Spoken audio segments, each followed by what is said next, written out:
felt love with someone else's wife.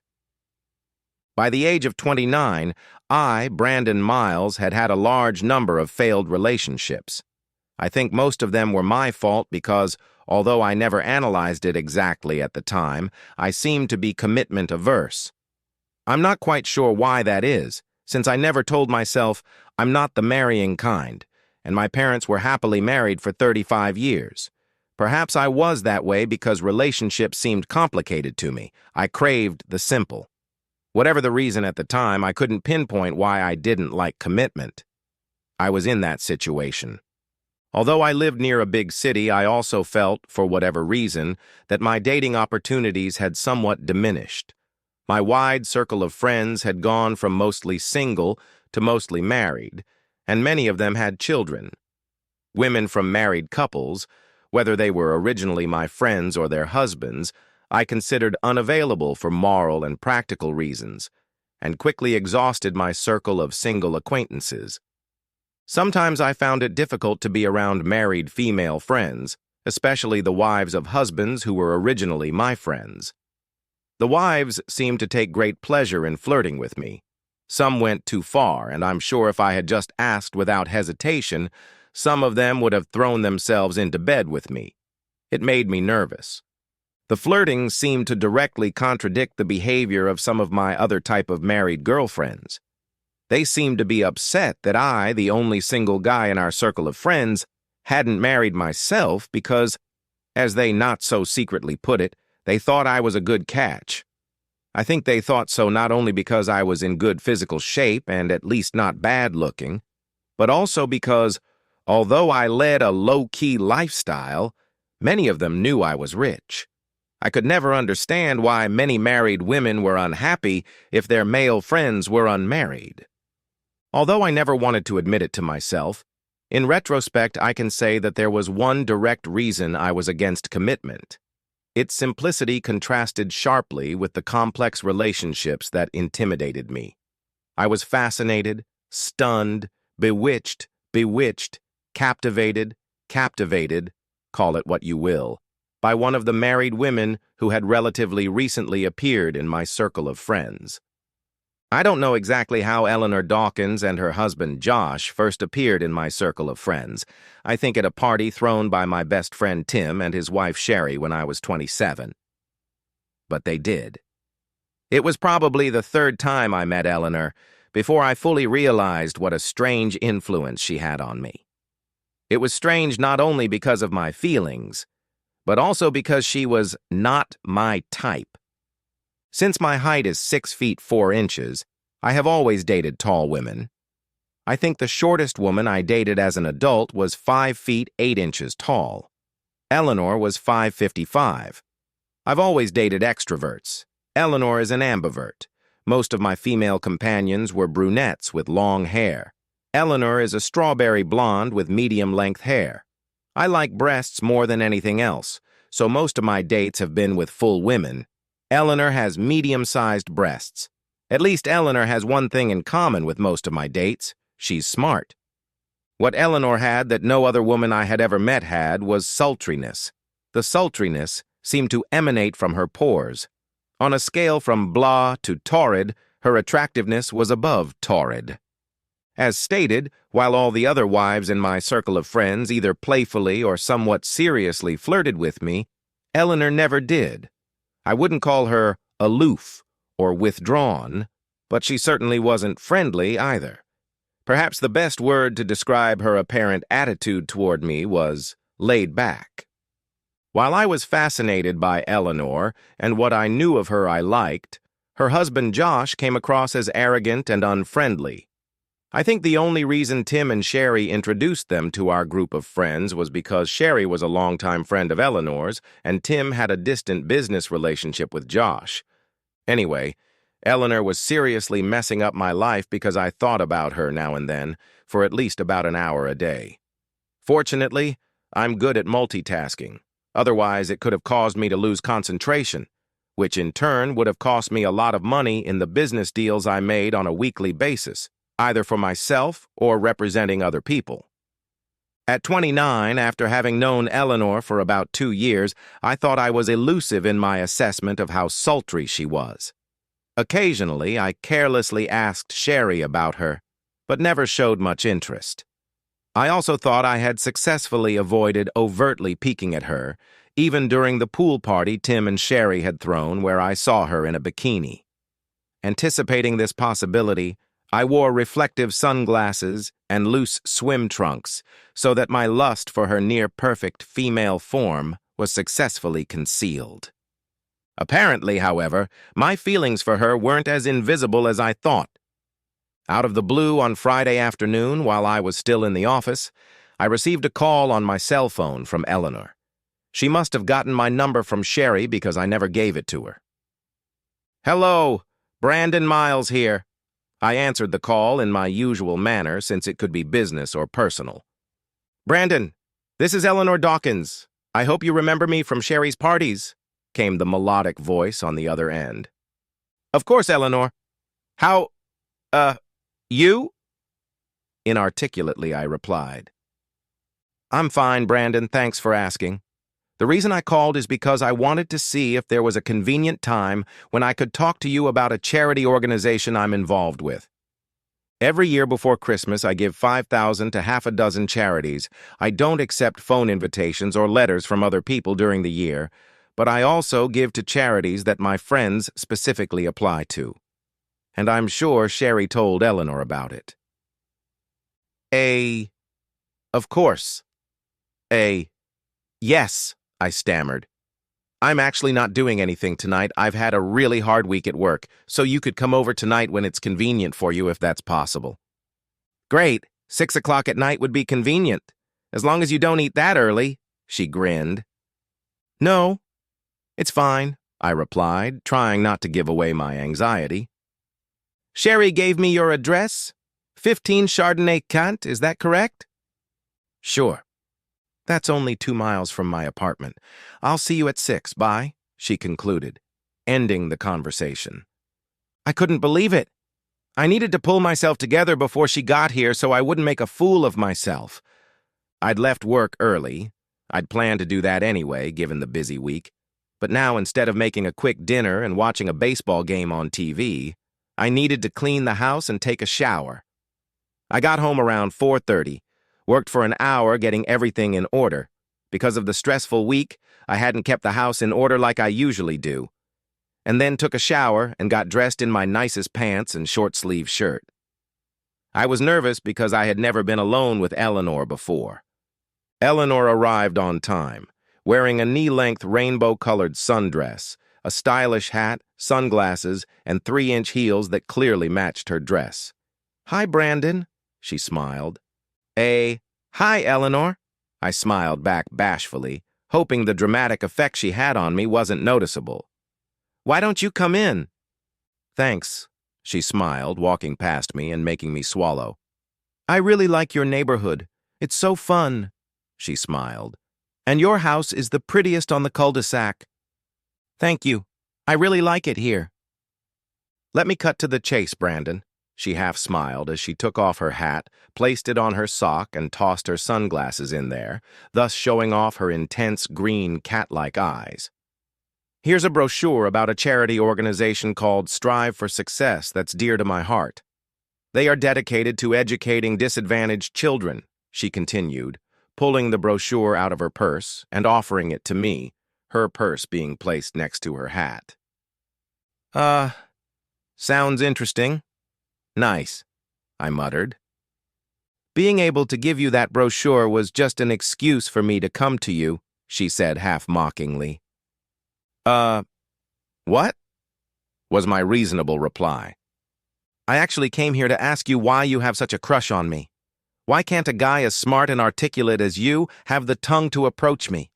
Why are you always staring at my body? Why are you asking Sherry about me? What are you so attracted to me when so many of the women you date are better looking than me? Aren't you embarrassed by the way you act with me in public?" She quickly rushed through her questions, not waiting for an answer to any of them. Not that I was capable of giving any intelligible answers. God, why, You got, uh, I stammered, trying to think of something. Anything. Not to say something stupid. When it was clear she wasn't going to get any answers, she pulled her sundress over her head and tossed it over her hat and purse. She was lingerie-less underneath.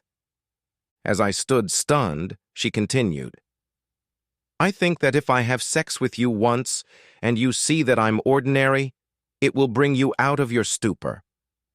With those words, she walked over to me, put her arms around my neck, pulled my face to hers, and buried her lips into mine in a zealous kiss that put an end to all zealous kisses.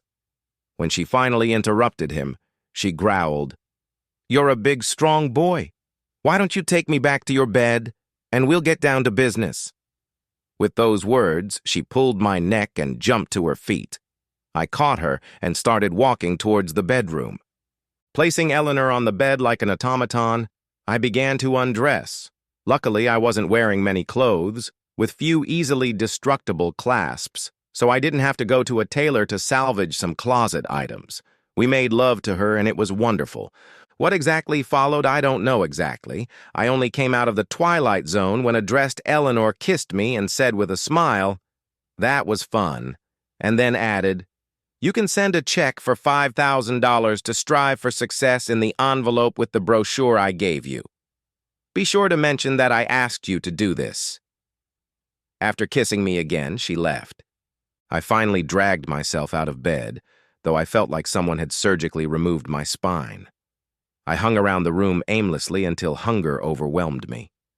A cold shower woke me up a little, at least enough to have the energy to get dressed, make and eat a turkey sandwich, and open a pre-made salad in a clam chowder. I don't think Eleanor really believed that by having sex with me, she would allow me to clear my mind of my attraction to her. I grinned, remembering how she had said she was an ordinary cheater. In fact, she was fantastic to the 10th degree. My head was now an even bigger mess than before, and I stared off into space, paying no attention to the TV, trying to figure out what I should do next. I wrote a check for $5,000 to strive for success to send out the next day. When I first wrote the check, the fact that she was married popped into my head. Somehow it didn't bother me, maybe because I didn't have time to think about it when she presented her body to me, or maybe because I didn't like Josh. I remember thinking that I might feel guilty about it in the future, but I never did. Eleanor ruined my date on Saturday night. It was a disaster. She also ruined my date on Sunday afternoon. That, too, was almost a disaster. Both times I was so busy being present with my body, but not my mind. Thankfully, I realized how miserable I was during each date, so at the end of each one, I apologized for being distracted and begged each one to give me another chance. I promised to take them to a restaurant of their choice, no matter how expensive if they agreed. Fortunately, this temporarily saved both relationships, although I probably would have had to pay $800 or $900 for 2 outings. Things improved a bit when I went back to work the following week and had a number of challenging projects to handle, though if I had any free time, images of Eleanor came up again. I had her cell phone number when she called me last Friday to make an appointment. Whenever I had free time, I tried to call her. She never picked up, and I never left a message. I don't know what I would say if she answered. Do you want to have sex again? Is what I'd want to say. But I doubt I could be that direct. 2 weeks after my best date love experience ever, I went to a party at Tim and Sherry's house. Of course, Eleanor was there. She never sought me out, and when we did socialize, she treated me no differently than she had before. Casual. She gave me no signals, positive or negative, and although she talked to me in a group for 15-20 minutes, she never once said anything flirtatious or provocative. I wanted to lash out at her, but I somehow restrained myself and acted almost normally. I don't think my companion saw me staring at Eleanor's body the dozen or so times I caught myself doing so. Things went slowly over the next month. During that time, I only tried to call Eleanor 3 or 4 times and saw her twice, once with a group at a restaurant, the other time during a group picnic. She treated me the same way she always did during these encounters, neither aloof nor friendly. Saturday morning, 6 weeks and 1 day after my supreme love experience, I was about to go to the gym and work out for a few hours when there was a knock on my door. In a trench coat and high heels, with makeup and hair pulled back, Eleanor Dawkins stood there. "We need to talk," she said timidly. "May I come in?" I was almost too stunned to speak. Okay," I stammered. Luckily, I had enough sense to close the front door. The demure, submissive woman standing before me resembled nothing, in demeanor, of the aggressive, confident woman who had appeared 6 weeks earlier. Physically, she may have been even more spectacular than I remembered as she shed her coat, the only clothing other than high-heeled shoes. Only occasionally looking me in the eye and staring at the floor the rest of the time, she muttered, "I guess my first visit didn't wean you from staring at me. Do you think if we had sex again, would it help?" After that amazing statement, she slowly walked over to me, wrapped her arms around my neck, buried her face in my chest, and just hugged me. My mind was in turmoil. I didn't know how to react. When she stood on her tiptoes and whispered in my ear, "You can do anything you want to me," I picked her up in my arms and carried her to my bed. When I put her on the bed, I jumped on top of her, and we made love. After that, she thanked me, and then looked at me with glassy eyes and spread her arms apart, inviting me into her arms. When we were both in bed, she pressed herself against me and thanked me again. I didn't know what to say in response to that, except the truth. "That was the most pleasurable experience of my life," I replied. Shortly afterward, she pulled away from me. I could swear there was a tear in her eyes and said, "I'm sorry, Brandon, but I have to go." She then bestowed another of her zealous kisses on me and literally ran out of my bedroom. A moment later, I heard the front door open and close. I finally got out of bed and decided that I needed to go to the gym anyway, this time to get Eleanor out of my thoughts. After about 10 minutes on the elliptical trainer, I assessed the situation. My first experience with Eleanor had been, from a physical standpoint, my best experience ever. My second experience with her was my most emotionally intense. What scared me the most was that the second time I felt love, with someone else's wife. Although my mind was still in complete turmoil, I had learned from my last experience with Eleanor, and somehow managed to get her out of my mind enough to at least avoid disastrous dates on Saturday night and Sunday afternoon. However, when I had sex with my date on Sunday afternoon, my mind unconsciously compared it to having sex with Eleanor, and that comparison threw me into depression. Had Eleanor spoiled me for sex with someone else? Over the next 3 weeks, I repeatedly tried to contact Eleanor. She never returned my calls or messages. My relationship with her was as complicated as it could be and was wearing down my psyche. About a month after our second meeting, I saw her at a party and watched her the whole time, until I had the opportunity to be alone with her in a quiet place for a few minutes. I gently took Eleanor's hands in mine and asked, "What is going on, Eleanor?" She made a sheepish look on her face and then replied, "I promised to call you this week, and maybe we can meet Friday night so I can try to explain everything to you." "Promise to call me," I replied, with a look that I hoped was half serious and half joking. "Or I'll turn into a stalker." "I promise," she said, and then, after looking around to make sure no one was watching, she stood on her toes and planted a quick but meaningful kiss on my lips, and then left. 2 days later, Eleanor did call me, and we arranged to meet on Friday at 6 p.m. at my house. Before Eleanor arrived on Friday, I ran through many possible scenarios in my head. Just like the last time she had arranged to meet me, she arrived right on time. Her outfit was cute, but it didn't look like she was lingerie-free this time, with only one piece of clothing underneath like the previous 2 times. After we exchanged pleasantries and I brought her a glass of wine, she and I sat facing each other in my living room.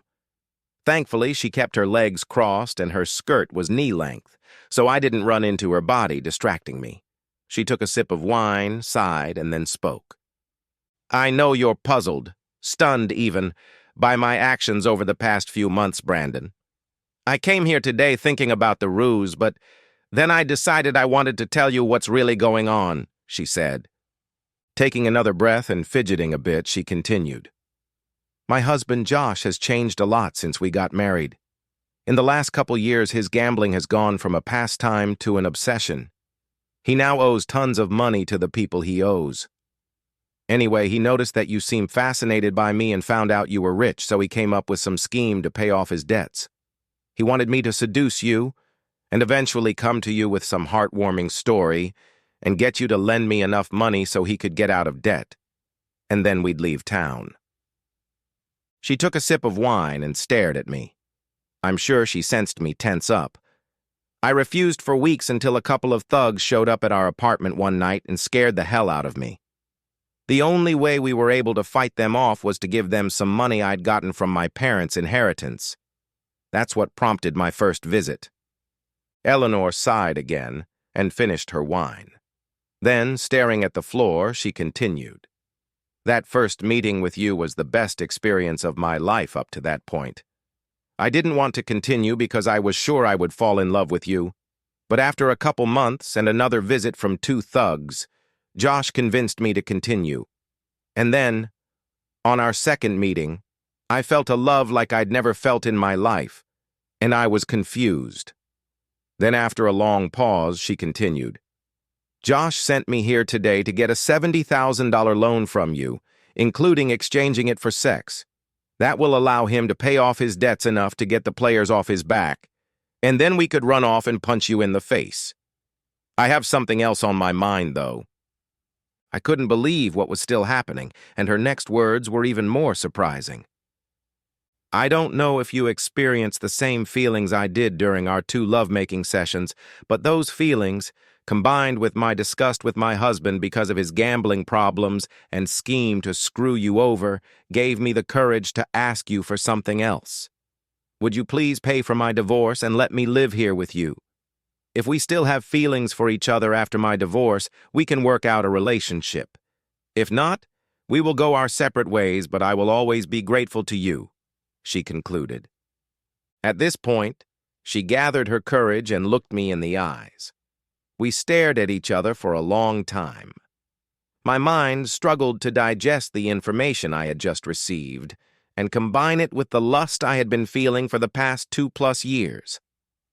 There was no doubt that my 2 love experiences with her had been the best of my life, one physical, the other emotional, and that I may have already fallen in love with her. Finally, I decided to ask some questions. Did you feel love, Eleanor, the last time we had sex? Yes, Brandon, I did. Are you going to sleep in my bed while your divorce proceeds? If you agree, I will. How do you think this will affect our mutual friends? I know for a fact that it will excite Sherry to the extreme.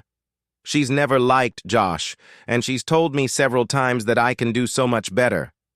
I think her exact words were, "You need to find Brandon. He'd be perfect for you. And although he tries to be discreet, he's always staring at your body." As for other friends, I don't know any who really like Josh. They like me to some extent, but they just tolerate him. It's probably a little late to ask, I grinned, but are you on birth control? Yes, Brandon, I am. In the time you've lived here, do you expect that neither you nor I will have sex with anyone else? I definitely won't have sex with anyone else. I can't ask you not to, but I would be very pleased if you not only didn't have sex with anyone else but me, but didn't want to, she replied, looking very reserved. Suddenly, everything seemed simple. This relationship wasn't going to be complicated. If she was telling the truth, if we weren't already in love with each other, we probably would be soon. All my worries about commitment suddenly faded away. It's simple, yes, simple, I said to myself. And I believed it. I really wanted to get things moving, so after a long pause, I asked, Can you stay here for the weekend while we both think about other possible issues?" "I think that's a great idea," Eleanor said, getting up from her chair, making her way over to me, sitting down on my lap, and kissing me gently on the lips 3 or 4 times. "Have you any clothes with you?" asked I. "Just in case, not because I counted on it that way. I have a suitcase in my car parked outside," she grinned embarrassedly. "Okay," I smiled back, though my smile was more lecherous than coy. "Let's get the suitcase from your car, and then we'll go out to dinner to start assessing our compatibility." Eleanor smiled broadly, kissed me zealously, and then we did as I recommended. That weekend was the best weekend of my life up to that point, but at the same time exhausting. Eleanor turned me into a wreck, either having sex with me or making love to me, and she was always active. I finally got her to calm down enough to snuggle up to her while we watched a DVD on Sunday night, but that made her even more skillful. My only concern was whether I could keep up with her. After a particularly energetic session on Sunday night, I asked her with a smile, "Have you always worn Josh out as much as I have?" "No. I have never enjoyed being with Josh as much as I have with you, and if the first 3 days are any indication, I will soon love you much more than I ever loved him," she replied. Before we fell asleep, she gave me a 10-minute shoulder massage. Monday morning, I gave Eleanor the key and told her I would stop for groceries on my way home from work. When I got home, she and Sherry were in the kitchen drinking coffee and laughing hysterically. When I walked in, Sherry snatched the 4 canvas bags out of my hands, set them on the kitchen island, and hugged me. "You're even smarter than I thought," she grinned, before nestling a quick kiss on my lips. When I smirked back, she pulled my ear to her mouth and said, "If you mess this up, you're going to be the biggest idiot in history," and then gave me another quick kiss before she and Eleanor started putting the groceries away. Tim called when we were done putting the groceries away and invited the 3 of us to dinner at our favorite restaurant. The next day, I connected Eleanor with an attorney, and on Thursday, he served Josh with divorce papers. They came as no surprise to Josh because Eleanor had told him what was going on. Josh was furious, but there was nothing he could do except sell some of Eleanor's things that we hadn't gotten around to picking up. He left before the first court hearing, afraid that his gambling buddies would find him because his plan to pay them off had failed. Eleanor and I got along great. By the time she had stayed with me for 2 weeks, I was madly in love with her. Considering the way she treated me, I'd be shocked if she didn't love me at least nearly as much as I loved her. By the time we had been together 6 months, we had to cut back on our sex sessions because they were taking up too much energy for other things, but we still had sex in one form or another, at least 5 times a week. By our 6-month anniversary together, I was ready to marry Eleanor. It was the easiest decision I had ever made. Since Josh left, however, the divorce had stalled. I screwed up by not asking our attorney to change the grounds for divorce as soon as Josh left, so it took another 9 months before the divorce for lack of a spouse was finalized. While those 9 months would have been unpleasant regardless of any other situation, something happened that made them even more unpleasant and made us want to expedite the divorce. When I got home one evening, Eleanor was in tears. When I calmed her down, she told me the reason. "Brandon, I don't know how it happened. The doctor said the shots don't have 100% effect. Anyway, I'm 6 weeks pregnant." Then she started crying again. She only stopped because she heard me laughing. "Why are you laughing?" she asked through her tears. "I'm laughing out of joy. I love you so much and I want to have children with you. Maybe the timing isn't right, but so what? Your news makes me very happy," I replied. "Really?" she asked, wiping away her tears. "Yes," I replied. I hadn't expected what happened next. "Then make love to me," she giggled. By the next morning, I was as exhausted as if I had run 3 marathons in a row. Since Eleanor and I wanted to get married when the baby was born, we were determined to expedite the divorce. Eleanor had an idea. There was one person in Josh's family, his sister Jen, who she thought might keep in touch with him. She was able to get Jen's phone number and called her. We were so desperate that we told Jen that if Josh would immediately sign the divorce and send us permission to access the safe deposit box, which he had also refused, we would give him $70,000. A week after Eleanor Jen called, we had Josh's signatures on the divorce papers and authorization to withdraw and store the contents of the safe, as well as my check for $70,000. We also had his agreement that he would not return to our metropolitan area for 10 years. The safe contained several pieces of jewelry that were of sentimental rather than monetary value to Eleanor because they came from her parents' inheritance. Surprisingly, it also contained several shares of stock in a company that had shown amazing growth over the past 3 years. Josh had apparently forgotten about these shares, and Eleanor had never known anything about them. The stock was worth almost $40,000, so my net payout for marrying the love of my life before the birth of our first child was only $30,000, which I hadn't even considered. Now Eleanor and I are both 39 years old, and our relationship is simple. We are madly in love. For our 40th birthdays, we take a trip around the world and leave our 3 kids with my parents for 3 weeks. 2 months before we leave, Eleanor snuggled up to me in bed and muttered, "Since I had my tubes tied after Stephanie, our youngest, was born, I plan to make blind love to you during our trip. You better be ready for it every night and twice on Sunday." Woe is me, I grinned before she started kissing me. The end! Subscribe to my channel. Thank you.